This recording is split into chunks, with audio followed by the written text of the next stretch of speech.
Hi, Mystery Recapped here. Today, I am going to explain an American science fiction comedy family film called Honey, I Blew Up the Kid. Spoilers ahead, watch out, and take care. The movie centers around a family of 5, the Selinsky family. The father, Wayne, is an inventor who invents household things that help his family work efficiently. In the opening scene, we see an automated mailbox that receives the daily newspaper. The family dog runs to the box every morning and picks a bone attached to it. Because of it, the newspaper drops below, and he brings it back to his master. Even the neighbors are amazed by the innovation. Other than that, Wayne has made a helmet for himself that helps him shave, a sound system that helps his wife call the children when breakfast is ready, and many other inventions similar to those. One day, Wayne's wife Diane is flying to another state to see off her eldest daughter Amy to college. She will be gone for a few days and wants her husband to take good care of their middle child, Nick, and the youngest, Adam. After she leaves, Wayne rushes to his job and is late, as usual. He works at Sterling Labs of Innovation. His project partner, Dr. Charles, is not fond of Wayne because he is better than him. Hence, the doctor tries to exclude Wayne from the experiments as much as possible.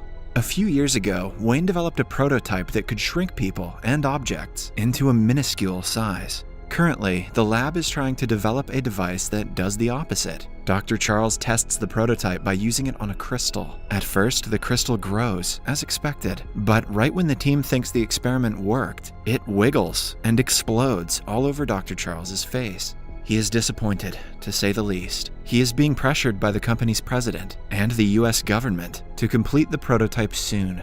Wayne has innovative ideas that could help them, but Dr. Charles refuses to listen to him.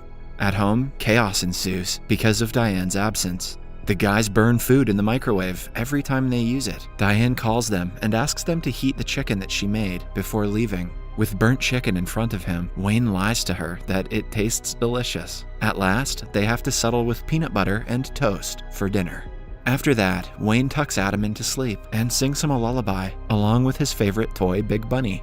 While he is at it, he suddenly gets the idea of why the crystal exploded that day at work. He calls Dr. Charles and explains his theory, but the man dismisses him. He thinks that Wayne is an idiot, incapable of such advanced inventions. The following day is the weekend, but Wayne comes to work along with his kids. He has planned to make the required changes to the prototype without informing Dr. Charles. The lab guard sees him go inside without registering his name and calls Dr. Charles to inform him. In the meantime, Wayne fixes the problem and decides to use the prototype on Adam's toy, Big Bunny. As the countdown starts, Adam goes to the platform to get his toy and is hit with the light wave coming from the prototype. When everything goes silent, Wayne sees that his idea didn't work and returns home with the kids, unaware that his son was blasted with a ray of radiation. As they leave, the guard comments that Adam has grown bigger, but no one thinks much of it. The guard noticed what Adam's own father did not. That guard is kinda sus. On their way back home, Nick asks Wayne why he needs Dr. Charles's permission to work on his own invention. It turns out the idea and initial plan was Wayne's, but since his partner Dr. Charles doesn't like him, he has taken over the project. At home, Wayne quickly calls Nick's crush, Mandy, to come and babysit Adam. He and Nick want to go out to the movies for father-son time. When Adam is alone in the kitchen, he is exposed to electrical waves from the microwave oven. This causes him to grow over 7 feet tall because of the radiation he received earlier. When his father and brother see him, they are beyond surprised. They soon realize that Adam was exposed to radiation from the prototype. They immediately decide to return to the lab and reverse the process. To avoid walking in with a 7-foot-tall baby, they disguise Adam to the best of his abilities. However, they are stopped by Dr. Charles, who kicks Wayne out of the project. It turns out that because of the experiment Wayne had conducted earlier, a power surge occurred which deleted all the information about the experiment. Disheartened, Wayne returns home, hoping to get Adam back to normal before Diane gets back. But his plan fails when he sees her waiting for them with Big Bunny, who has grown large like Adam. At first, they try to run away so she won't see the grown baby, but knowing that they cannot hide for long, Wayne comes clean to his wife. When she gets a look at Adam, she passes out in shock. As Wayne wakes her up, Nick tries to get Adam to sit down. The baby plays around and destroys half the things in the house. When he is locked in the room, he opens the entire door and brings it outside. By now, the neighbors have gathered outside Selinsky's residence because of all the noise. After running around for almost an hour trying to catch him, they finally calm him down and put him into a bigger playpen. Wayne gets a chance to think of the reason the kid grew when he was brought home, and not when he was hit with radiation. Although he doesn't get the answers, he remembers that his old prototype could shrink people down. The device is currently stored in the Sterling warehouse. If they can bring it back, there is a chance that Adam will be brought back to his normal size. Wayne then makes Adam take a nap. He and Diane go to retrieve the first prototype, while Nick takes the responsibility to keep an eye on Adam. After the parents leave, Mandy arrives at the house to babysit. Nick tries sending her away, but she sees Adam and freaks out. With no way out, he ties her to a chair and gags her so she wouldn't run away or tell anyone. In the meantime, the parents arrive at the warehouse that has hundreds of crates. They look around and finally find the prototype they are looking for. Back in the house, Nick tries explaining everything to Mandy. Adam is watching the TV in the other room. The radiation from the TV makes him get even taller. He runs away from the house. Nick and Mandy run outside to look for him, while Adam wreaks havoc in the neighborhood. He is sitting in the middle of the street with his bunny, while a crowd watches. Dr. Charles also sees this and realizes why Wayne was in the lab on the weekend. Wayne and Diane are on their way back home. Diane is driving, while Wayne is fixing his old prototype in the back of the car. They are followed by two policemen for speeding. Wayne uses the prototype on them and shrinks the two. Wayne probably just murdered those police. This has escalated quickly. Before escaping, he turns them back to their normal size, leaving them amazed. Oh, never mind. Dr. Charles takes the responsibility to handle the situation with Adam. He wants to use the chaos that Adam has caused to drive the president against Wayne. He has already sent Adam to the lab to get tested when his parents return.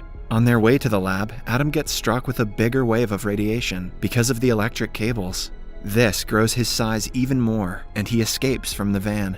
The president of Sterling Lab, Clifford, finally arrives at the Selinsky residence. Dr. Charles tells him that everything was Wayne's fault, but the president is impressed by Wayne for doing what the other scientists couldn't. He fires Dr. Charles for not being a team worker and helps Wayne.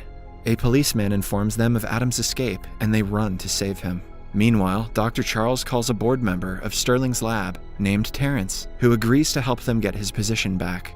On their way to get Adam, Clifford and Wayne come to realize that he is growing in size because of electromagnetic flux. Since Adam is making his way to Las Vegas, he is going to grow even bigger because of the neon signs. Dr. Charles meets Terrence, who brings him back to the team using his authority as a board member. Dr. Charles wants to use the military to stop the havoc. Everyone finally makes it to the highway that Adam is on. They are shocked to see that he has grown into a giant. For the shrinking prototype to work, the kid has to hold still for 12 seconds, which the parents think is impossible. He comes closer to them, revealing that Nick and Mandy are inside his pockets. Just then, Wayne comes up with an idea. He calls the police to bring Big Bunny to Adam. A helicopter brings the toy to the kid as Wayne sings a lullaby. The plan works, and Adam is about to sleep when Wayne mentions he has to take a nap. Adam, who has always hated the word nap, refuses to sleep after that. Then he walks to Las Vegas, threatening to destroy everything on his way. Somewhere else, Dr. Charles gets ready with a tranquilizer gun and a helicopter to sedate the kid, even though it means severe health risks. Adam finally reaches the city and starts running around the streets. A crowd of people gathers to see him, some of them running away to save their lives. The streetlights and signs amuse him, making him even more frantic. When he bends down, Mandy and Nick manage to climb down to a yellow car, but Adam picks it up and swings it in the air to play with it. He places them on a billboard where they hang dangerously. As the crowd watches, holding its breath, he finally puts the car inside his pockets, not harming his brother and Mandy in any way. Following that, Wayne gets another one of his great ideas. He knows that Adam likes ice cream more than anything in his life. Hence, he plans to lure him into a secluded highway using an ice cream truck. The plan works, and Adam chases behind the truck. However, he closes on it quickly, and the driver has to stop to save his life. Then, Dr. Charles arrives at the scene on a helicopter with a tranquilizer gun. He misses the first shot, while the second one lands on a guitar the kid is holding. It hurts Adam, and he begins to cry. At last, Diane volunteers to be shot by the prototype, so she can be bigger than Adam and hold him down. After being hit by the radiation, she grows even taller than the skyscrapers. Adam sees her and stops crying. As the two hug, Wayne shoots them with his first prototype and turns them back into their normal sizes. After everything calms down, Diane punches Dr. Charles in the face for trying to hurt her son. All of a sudden, they remember that Nick and Mandy were in Adam's pocket, meaning that they might have turned minuscule because of the prototype. They use their dog to look for them. It turns out that they are stuck in a tiny car. Mandy compliments Nick, saying that he is different from most guys she meets. She leans on his shoulders, making him blush. Wayne soon finds him, and the story ends happily. Subscribe for more videos like this, turn on notifications, and leave a like to help the channel out. Thank you for watching.